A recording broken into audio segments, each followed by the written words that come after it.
Pemirsa, dalam rangka merayakan Tahun Baru Islam 1 Muharram 1443-44 Hijriah, Masjid Al-Markas Al-Islami Kota Makassar gelar jalan santai bersama ribuan warga pada Sabtu pagi.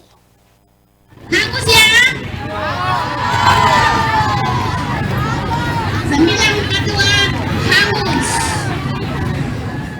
Memasuki Tahun Baru Islam 1 Muharram 1444 Hijriah pada hari Sabtu 30 Agustus tahun 2022, beragam aktivitas positif dilakukan untuk menyemarakan Tahun Baru bagi umat muslim di seluruh dunia. Tak terkecuali di Masjid Al-Markas Al-Islami, Kota Makassar. Dalam menyambut masuknya Tahun Baru Hijriah ini, pengurus masjid mengadakan sejumlah kegiatan bersama ribuan warga. Salah satunya, gerak jalan santai pada Sabtu pagi, yang diikuti oleh jamaah Masjid Al-Markas, warga sekitar, sejumlah majelis taklim, sekolah keagamaan Islam, dan sejumlah tahfiz.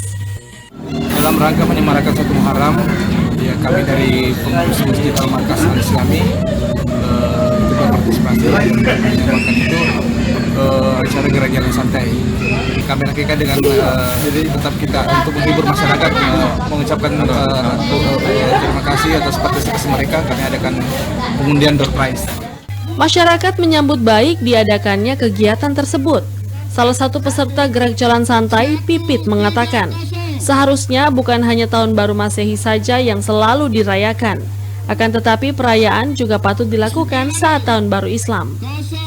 Bisa ditingkatkan lagi untuk tahun-tahun berikutnya, untuk memotivasi anak-anak supaya tidak cuma memperingati Tahun Baru Nasional, tapi Tahun Baru Islam juga diperingati. Gerak jalan santai melalui rute sejauh 5 km dimulai dari Al-Markas, Jalan Masjid Raya, ke Jalan Bawakaraeng, berlanjut ke Jalan Latimojong, dan kemudian kembali ke Masjid Al-Markas. Setelah jalan santai selesai, acara dilanjutkan dengan pengundian door prize kepada para peserta yang beruntung. Dengan door prize utamanya adalah televisi, kipas angin, kompor, dan sepeda. Fitri Hairunisa, Celebes TV.